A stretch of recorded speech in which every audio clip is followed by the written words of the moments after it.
My dearest Canonites, welcome back for the final breakdown of Hunt the Truth.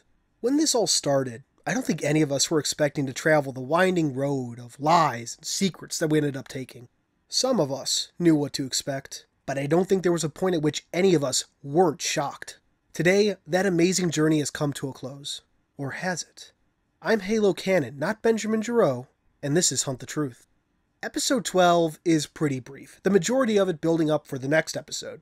It starts with Ben calling up Anthony Petrovsky, the former Marine who got to see firsthand what an augmented kid can do to four grown men. Ben says that he's got another way to hit Oni, and while Petrovsky is initially reluctant, he's quickly back on board. After that, Ben calls up Ray Kurzig and transfers the files that he pulled from the Oni station to him. Ben is about to go big with what he found, and he wants Ray to forward the files to a list of domains, help spread the word around. Ray accepts. Ben, thankful as hell, promises to keep Ray out of the rest of the story, to keep him safe. But Ben is too late. Ray's house too has been gutted, and unlike Ben, Ray had a family. He got them to safety, but for Ray, staying out is no longer an option. He's in, 100%. Ben's final call is to Petra, a huge thank you, the kind you might give before a suicide mission. Ben explains what he plans to do. He's going live on a day talk show to reveal the truth. He says his goodbyes, and the episode ends. Episode 13 wastes no time and jumps right into the aforementioned talk show, hosted by one Charles Kessler. Immediately, things go downhill. Right after Ben is introduced, a news bulletin from Biko interrupts. It seems that Sapien Sunrise has been held accountable for the attack on the peace talks and, to probably everyone's surprise, the chief has also been vindicated. Of course, no mention is made of the UEG's negligence, which led to the incident in the first place, and the UEG releases a statement denouncing the actions of Sapien Sunrise. Further, Senator Del Rio comes out to retract his previous statement, which makes me think of that scene from Iron Man 2, before taking a leave of absence over family matters. Totally not related to his utter embarrassment. Totally. Ben tries to point out that the UEG was responsible in part for the incident on Biko, but it seems that the studio is still working to vet the info Ben had sent over. Ben tries to pull up one of the original files that vindicate his claims, but discover that they won't work. He tries then to just explain the truth, but, as one would expect, he comes off as kind of loony. Nervous, Ben asks after Ray and Petrovsky, having heard from neither of them. Kessler talks about how Ben got started with his story, and Ben details how he started out well and good, but soon discovered holes in the official story, and eventually discovering that some of the people he had been interviewing were paid actors, and others were just plain lying. As proof, Ben brings up a video of an actor working on his Dion Govender impression. It seems like things are finally going Ben's way. We continue as Kessler asks why Oni would want to fake all of this, and what they're trying to cover up. I think we all know the answer that Ben gives, and as one might expect, especially in the absence of proof, for the moment at least, it's a hard pill to swallow. But then Kessler receives word that Ben's files had finally been vetted. It's looking up for the briefest of moments until Kessler says that they're all fakes. As it turns out, the files Ben had handed over were created within the past 2 months. Desperate, Ben implores Kessler to talk to Anthony Petrovsky, and Kessler complies. Petrovsky comes on air and lies out of his ass. He claims that he had been an undercover agent working for Oni to expose a new group of insurrectionists hoping to spread some chaos by undermining the Master Chief. Petrovsky further claims that he helped Ben create the fake interviews to accomplish this goal.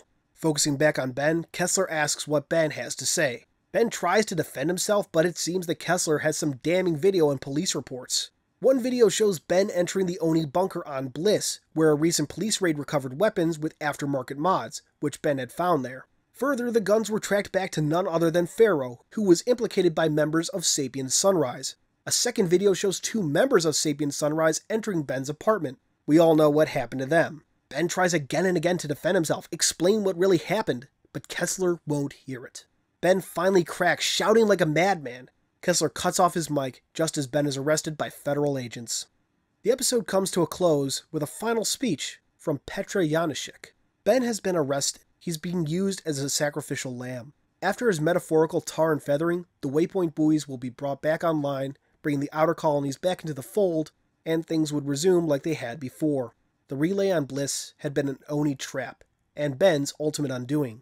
Ben, Ray, Mishak, and Petrovsky all got caught in Oni's net, but Petra was the exception. She had been a tool, and now she was free to walk. But she won't.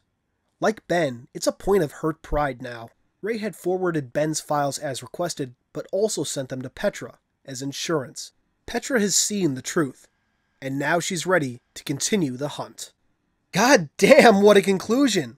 It sucks that Ben was arrested, but I think it's better than being killed by Oni, unless that is his ultimate fate. Let's hope not. Now, Petra will continue her hunt and leave us with a burning question. What comes next? Will Hunt the Truth continue at some point? Will it transfer to another medium? Where do we go from here?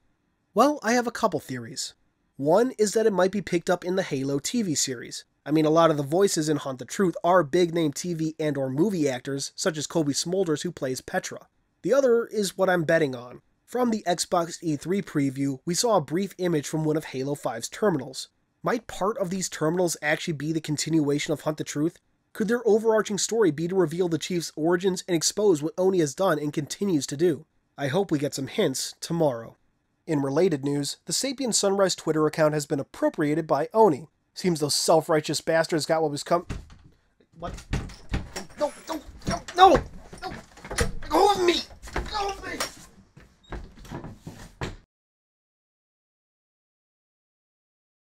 Hey guys, thanks for watching my video. It means more than I can express in a few minutes of audio. If you did like it, please give it a thumbs up, subscribe, share it around on whatever social media you see fit and all that jazz. Thank you so much. Your support is everything. I would not be where I am without you. Thanks.